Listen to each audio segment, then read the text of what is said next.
Halo warga intelektual sekalian. Harga minyak di Iran sekarang ini naik gila-gilaan, guys. Wow, luar biasa.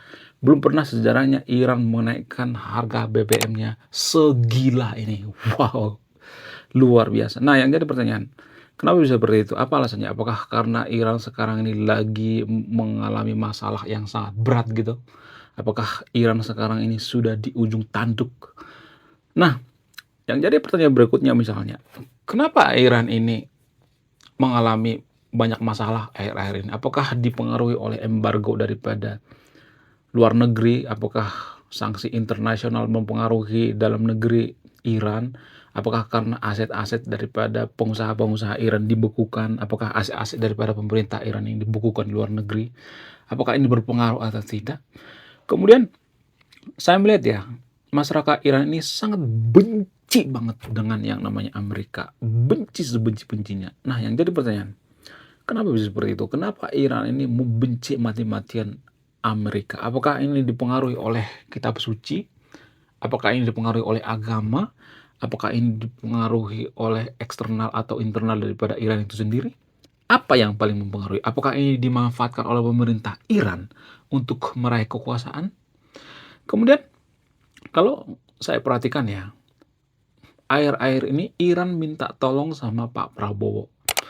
Ya, jadi saya melihat Iran baru-baru ini mendekati Pak Prabowo. Apakah tujuannya untuk melakukan kerjasama gitu? Apakah untuk menghindari yang namanya sanksi internasional? Apakah mereka akan mencari cangkang baru gitu? Apakah Iran akan membangun proksi di Konoha?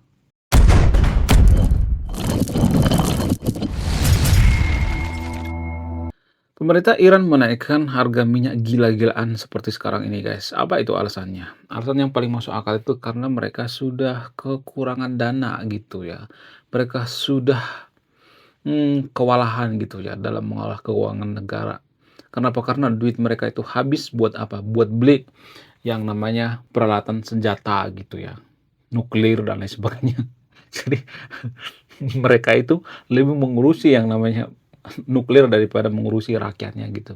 Ya, ini menurut saya itu keputusan yang sangat sangat sangat keliru sekali gitu. Nah, apakah ada hubungannya dengan Israel gitu? Apakah ini pengaruh daripada eh, diplomasi Israel? Ya, sangat-sangat berpengaruh, guys ya. Mohon maaf ya, saya sengaja mempelesetkan Israel. Kenapa saya mempelesetkan nama Israel ini? Ini pertanyaan yang sangat-sangat sering ditanyakan ya. Jadi gini guys ya, jadi YouTube itu dan media sosial lainnya, kalau bahas tentang Israel, walaupun positif ya, mereka itu mohon maaf ya, parnoan gitu. Ya, kalau bahas tentang Israel itu ya terutama yang di negara kita ya, negara yang membenci yang namanya ya tahu sendirilah ya, membenci-benci yang dari Israel sana ya. Nah, YouTube berpikir kalau saya bikin video ini di Konoha, YouTube berpikir, "Oh, ini menjelek-jelekkan Israel." Algoritma YouTube berpikirnya seperti itu, guys. Kenapa? Karena saya sudah sering bikin video mengucapkan ya dulu mengucapkan tidak mempelesetkan Israel maksudnya. Tapi di-banned, kalau nggak di-banned dolar kuning, guys. Jadi mohon maaf ya atas ketidaknyamanannya. Karena gini, guys, pikiran-pikiran daripada orang yang punya media sosial seperti YouTube, ya, Facebook dan lain sebagainya, mereka berpikir kalau ada orang warga Konoha ya bahas tentang Israel itu, ya, mereka berpikir ini berarti menjelek-jelekan Israel itu, guys ya. Padahal kan kita ngebahasnya itu tidak menjelek-jelekan Israel ya. Namun algoritma membaca ini, oh ini menjelek-jelekan Israel. Jadi media sosial itu kan netral ya, nggak boleh menjelek-jelekan gitu, menjelek-jelekan Israel maupun musuhnya gitu, nggak netral ya. Jadi kalau kita bikin video ini di Konoha, kecuali saya bikin videonya di Singapura atau di mana gitu ya, di luar negeri, nggak jadi masalah. Ya, masalahnya kita itu udah dicap, guys. Kita itu udah ditandai sama apa sama negara luar gitu ya. netizen Konoha itu kan sering menghujat yang namanya Israel. Kita udah tandai, jadi kita kena imbasnya. Kita sebagai konten kreator yang misalnya nih nggak menjelek-jelekan Israel, tapi kita kena juga karena apa? Karena kita sudah dicap gitu, sudah dikasih semacam citra gitu, citra negatif. Konten kreator Konoha itu kalau ngebahas Israel itu ya jelek-jelekin gitu, nggak ada alasan lain. Sehingga ya kalau misalnya algoritma mendengar gitu atau melihat kita mengucapkan Israel, maka ya mereka akan banned videonya gitu. Ya itu secara langsung guys. Ya mungkin ada yang berhasil 1-2, tapi kan saya nggak mau ngambil resiko gitu. Ya bisa aja sekarang nggak di-banned, tapi 2 atau 5 hari ke depan nanti kan bisa di-banned lagi gitu kan. Capek kan saya bikin video seperti ini berkoar-koar gitu. Ya capek guys bikin video. Kita harus riset ya, kita harus mengingat gitu. Kita harus presentasi seperti ini tanpa teks. Saya bikin video tanpa teks guys ya. Jadi ini murni dari pikiran saya gitu. Jadi kalau saya perhatikan itu ya, kita kembali ke topik ya. Kalau saya perhatikan itu Iran itu ya sangat benci yang namanya Amerika, benci banget. Kenapa bisa seperti itu? Apa alasannya? Kenapa Iran itu membenci mati-matian Amerika? Padahal Amerika kan pernah membantu yang namanya Iran, pernah guys, untuk memburu yang namanya Saddam Hussein. Ya, pernah dibantu tuh Iran. Pernah guys ya. Kemudian di sisi lain Amerika juga pernah membantu yang namanya Irak. Jadi antara Irak dan Iran ini digesek-gesekin gitu ya, dibentur-benturkan gitu ya, diadu domba. Nah, ketika mereka sadar diadu domba, Iran maupun Irak, maka mereka kedua belah pihak berpikir, oh ini yang bikin masalah nih Amerika gitu ya. Itu kalau saya perhatikan guys ya. Cuman kan permasalahan gini guys, orang Iran nggak pernah sadar ya, maupun warga Konoha sama Iran itu kan 11-12 ya, nggak ada bedanya ya. Sekarang ini ya, kalau zaman dulu kan beda jauh ya, kalau zaman Persia, kalau zaman sekarang ini kan 11-12. Mereka nggak pernah sadar, nggak pernah berpikir rasional. Kenapa kita mau diadu domba? Kenapa antara Irak dan Iran diadu domba gitu? Apa sih alasannya?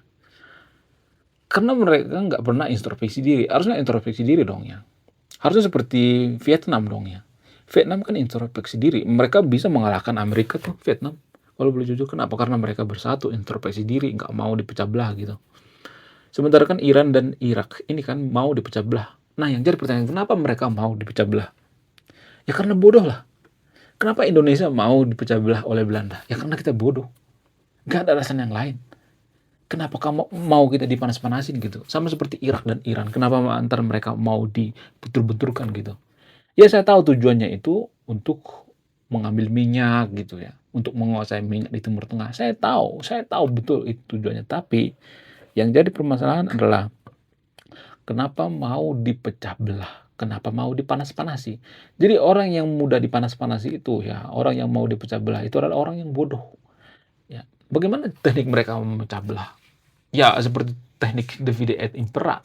Walaupun divide et impera ini sudah guys, sudah lama banget gitu ya. Jurusnya sudah basi gitu ya di sebagian kalangan, tapi masih efektif guys.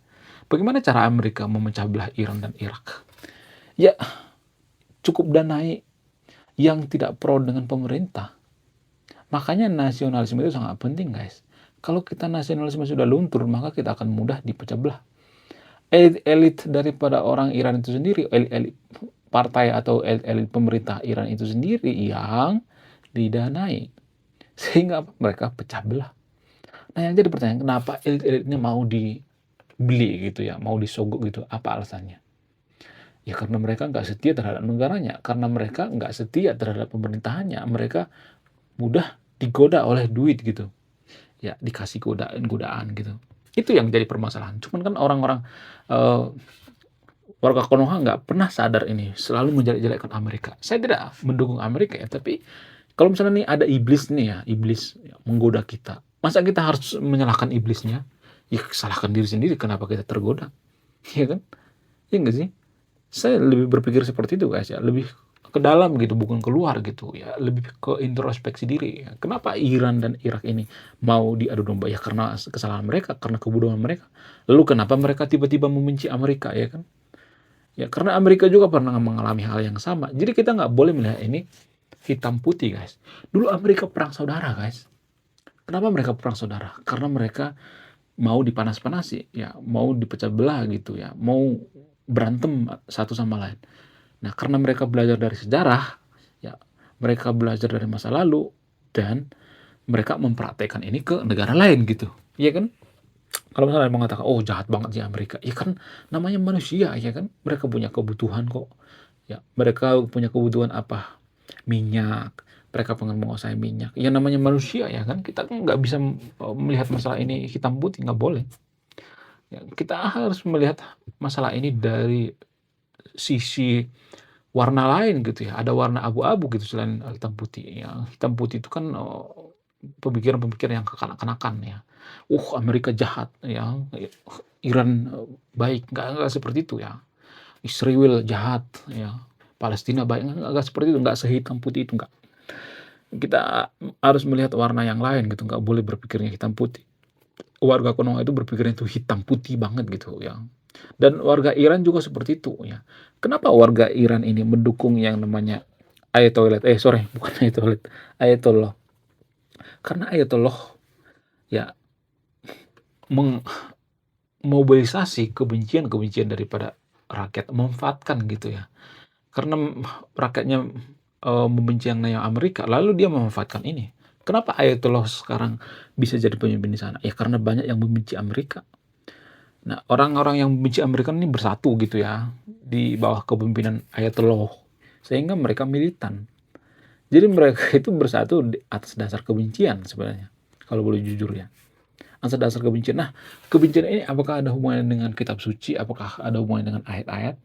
Saya tidak bisa menyimpulkan ya, tapi yang jelas saya perhatikan ya, seperti agama mayoritas di Konoha misalnya, ada tuh ayat-ayat yang membenci yang namanya, oh kaum ini ya, kaum Yahudi dan sebagainya, ada banyak itu ayat-ayatnya. Jadi Anda tuh jangan kura-kura dalam perahu ya. Apa itu kura-kura dalam perahu? Pura-pura tidak tahu. Sekarang kan sudah ada Google ya. Ketika ada ayat-ayat ya, ayat-ayat yang memusuhi kaum Yahudi misalnya, ayat-ayat yang membenci Israel dan sebagainya, ada banyak tuh yang bertebaran di mana-mana. Zaman sekarang kan informasi sudah sangat-sangat terbuka ya, internet menanjangi semuanya, internet membuka semuanya. Ya, Anda bisa membuka itu. Dan ayat-ayat ini yang sering digunakan oleh pemimpin Iran untuk apa? Untuk menyatukan mereka. Jadi gini guys ya, kita itu bersatu. Kita ambil contoh misalnya perumpamannya di Konoha ya. Kita bersatu karena apa? Karena kita punya musuh yang sama, yaitu Belanda. Kenapa kita bersatu dulu? Ya karena kita punya musuh yang sama, Belanda. Apakah musuh ini diperlukan? Ya kadang-kadang diperlukan untuk persatuan. Kita tidak akan bisa bersatu kalau kita tidak punya musuh yang sama, yaitu Belanda. Ya kan? Karena kita rindu merdeka, sehingga kita bersatu. Walaupun kemerdekaan kita itu semacam giveaway ya. Giveaway dari Amerika, karena Amerika membombardir Jepang, ya sehingga Jepang menyerah tanpa syarat dan kita mau ngambil kesempatan ini. Tapi kita tidak pernah mengakui ini ya, tidak pernah mengucapkan terima kasih terhadap terhadap Amerika. Nggak pernah, kita gengsi gitu ya. Warga Konoha gengsi ya mengucapkan terima kasih terhadap Amerika. Ya, malahan pemuka agama di Konoha itu teriak-teriak, oh kalau bukan karena kita Indonesia nggak akan merdeka, pret, tai kucing ya. Kalau pemuka agama bisa memerdekakan Indonesia sejak dulu, kenapa waktu pertama kali Belanda datang ke Indonesia mau dijajah ya kan? Kalau bisa merdeka kenapa tahun pertama, tahun kedua langsung merdeka aja? Kenapa nunggu ratusan tahun ya kan? Itu pemikiran yang waras guys ya, yang logis gitu. Tapi ya kita umatnya yang mohon maaf ya, yakinnya di bawah gorila gitu ya, di bawah standar gorila, kita manut-manut aja. Oh karena pemuka agama kita, oh merdeka, enggak, karena giveaway Amerika. Harusnya kita berterima kasih kepada Amerika ya. Amerika lah yang menekan Belanda, tapi ada kompensasinya juga, yaitu Freeport. Ya, Amerika lah yang menekan Belanda supaya Belanda nggak menjajah Indonesia lagi, bukan karena perjuangan tai kucing ya. Ya saya tidak menutup kemungkinan ya perjuangan Konoha, tapi jangan terlalu mengklaim gitulah ya. Yang paling berpengaruh itu Amerika. Ya ada juga pengaruh daripada pahlawan-pahlawan kita, tapi cuma 1%, 2% atau sampai 10% ya. Tapi yang paling berpengaruh itu Amerika. Kalau Amerika nggak membubarkan Jepang, kita nggak akan merdeka guys. Jadi kita nggak boleh melihat kemerdekaan Indonesia itu hitam putih, nggak boleh. Ada warna yang lain gitu. Ya, makanya saya bikin channel ini biar kita tuh melihat jangan hitam putih gitu, ada warna yang lain gitu. Kemudian saya perhatikan ya Iran itu sudah mulai mendekat dengan Prabowo gitu. Apakah Iran ini mau membangun proksi-proksi seperti mendirikan cabang Hizbullah di Konoha ya kan, cabang Houthi di Konoha, kita nggak tahu ya kan. Dugaan saya seperti itu guys, dugaan saya ya Iran ini akan membangun yang namanya proksi-proksi ya, proksi-proksi telolit di Konoha. Jadi kalau sampai ini terjadi, berarti Konoha sudah seperti Suriah nanti ya, seperti Iran gitu. Ya, tapi saya perhatikan Pak Prabowo itu akrab banget loh sama pemerintah Iran ya. Saya nggak tahu kenapa, ya mohon maaf ya, agak ini guys ya, agak serak ya. Saya nggak tahu kenapa seperti itu. Apakah karena seiman? Jelas dong karena seiman. Kalau Indonesia mayoritas agama Konghucu gitu, agama Kristen, apakah kita dekat dengan Iran? Enggak lah. Kalau kita mayoritas beragama Buddha, apakah kita membantu yang namanya Palestina? Enggak lah. Karena seiman dong, nggak ada alasannya lain karena seiman. Kita itu mementingkan yang namanya seiman gitu. Seiman adalah segalanya. Di atas segalanya itu seiman. Ya, kita lebih mendukung yang namanya seiman daripada senegara. Kita lebih membantu yang seiman daripada yang senegara. Ya, jangan ini dong ya, jangan menutupi enggak seperti itu. Kalau misalnya ada mengatakan seperti itu, ya pada faktanya kita melihat coba. Jadi di Konoha itu ya kalau misalnya ada orang yang kesusahan gitu minta tolong. Ada 2 orang nih minta tolong nih, satu yang seiman dengan kita, satu yang beda iman. Biasanya yang kita bela itu yang seiman guys, kalau boleh jujur. Ya, ya kalau misalnya dia mengatakan, enggak semuanya, saya tidak mengatakan semuanya, tapi biasanya yang seiman. Kalaupun misalnya ada yang membela yang beda iman gitu, itu sangat jarang sekali guys ya, itu cuman opsi kedua gitu. Misalnya nih yang seiman dengannya itu musuhnya gitu ya, atau jahat banget, baru mereka akan membantu yang opsi kedua, yaitu yang tidak seiman. Pada faktanya mereka mengutamakan yang namanya seiman. Nah yang jadi pertanyaan, kenapa bisa seperti itu? Apa alasannya? Saya tidak melihat masalah ini hitam putih ya. Ada alasannya sebenarnya, ada sejarahnya. Karena warga Konoha itu kan ya, umat mayoritas di Konoha itu berpikir bahwa selain yang seiman dengan mereka itu jahat gitu. Ya, dan ini tertulis di kitab suci agama mayoritas di Konoha. Jadi kita tidak boleh melihat ini hitam putih ya, ada alasan gitu ya. Tapi kan permasalahannya yang ada di kitab suci itu sejarah-sejarah kitab suci itu misalnya nih kafir jahat misalnya, yang beda seiman dengan kita jahat, membunuh dan sebagainya. Itu kan terjadi di masa lalu gitu. Jadi kita nggak boleh membawa-bawa masalah ini ke masalah sekarang gitu, ke zaman sekarang gitu. Kalau misalnya ada kisah-kisah gitu ya, kisah-kisah zaman dulu orang Yahudi jahat misalnya, ya orang Kristen jahat misalnya nih, ya zaman dulu waktu di Arab sana gitu ya, di abad ke-7 misalnya, ada perang-perangan misalnya. Tapi kan permasalahan kan bukan cuma di Arab doang yang terjadi seperti itu. Di negara lain juga seperti itu kan ada kok, di Cina juga ada. Di Indonesia bahkan ada tuh ya abad ke-7 yang saling mengkhianati satu sama lain. Ya. Masa kita tulis gitu ya, zaman dulu misalnya zaman abad ke-7 ada masalah di Konoha gitu ya, kita tulis. Lalu kita ingat-ingat terus, kita hafal-hafal terus. Kan nggak rasional kan, nggak masuk akal, nggak logis. Pemikiran-pemikiran seperti ini menurut saya itu yang nggak logis banget ya. Apakah kebencian ini bersumber daripada kitab suci sendiri? Apakah kebencian ini bersumber daripada ayat-ayat? Saya tidak memberikan kesimpulan ya. Silahkan disimpulkan sendiri ya. Kalau misalnya ada yang mengatakan, oh nggak ada hubungan dengan ayat-ayat. Tapi kan permasalahannya kan ada tuh dalilnya. Kan masalahnya ada dalilnya gitu. Kalau misalnya nggak ada dalilnya, kita tidak akan mengambil opsi seperti ini kan, tidak akan mengatakan seperti ini, kan ada dalilnya. Kalau ada dalilnya berarti dalil ini justru dimanfaatkan guys. Kalau misalnya ada mengatakan, oh itu kan dimanfaatkan oleh oknum tertentu ya, dimanfaatkan oleh pemerintah Iran, dimanfaatkan oleh telolit misalnya, membenci kafir dan sebagainya. Nah yang jadi pertanyaan, kenapa seolah-olah agama itu memberikan peluang? Itu kan namanya memberikan peluang ya kan. Kalau misalnya nih ada membenci gitu, membenci agama lain gitu ya, dengan dalil-dalil ayat-ayat kitab suci misalnya. Kan ini kan seperti memberikan peluang. Harusnya setahu saya agama itu ya mengisahkan tentang kebaikan, kebaikan, kebaikan, kebaikan, kebaikan, kebaikan, bukan kebencian, kebencian, kebencian. Itu baru kitab suci, guys. Cuma mereka Konoha itu ya, aduh, saya tuh nggak habis pikir ya. Sepertinya Konoha ini salah memilih agama mayoritas ya. Saya tidak mengatakan bahwa semua agama itu jahat ya, enggak ya. Rata-rata agama itu baik ya. Saya dulu berpikir seperti itu. Tapi ya, ada agama yang mudah ditunggangi. Ada agama yang memberikan peluang untuk ya melakukan kejahatan seperti telolit. Karena telolit kan mengutip dari kitab-kitab suci, guys. Kitab suci agama tertentu di Konoha. Itu, guys ya. Menurut kalian gimana? Apakah ini ada hubungannya dengan kitab suci atau tidak? Saya tidak akan menyimpulkan ya, silakan simpulkan sendiri. Kalau saya menyimpulkan itu artinya saya berpihak. Saya tidak mau berpihak sama yang nonton video ini. Saya benar-benar netral, saya benar-benar jujur gitu. Kalau saya berpihak berarti saya mendoktrin. Ya, orang yang berpihak itu biasanya mendoktrin, guys. Mendogma. Jadi kalau saya mendogma Anda, mendoktrin Anda, apa bedanya saya dengan pemuka agama? Gak ada bedanya kan? Jadi itulah untungnya ya kita sebagai kaum intelektual itu berpikir rasional. Kita tidak boleh berpihak pada agama tertentu. Kalau benar ya benar, kalau salah salah gitu. Ya kebetulan agama mayoritas di Konoha itu mudah ditunggangi oleh orang-orang jahat. Kenapa? Karena ada ayat-ayat yang memberikan peluang. Menurut kalian gimana?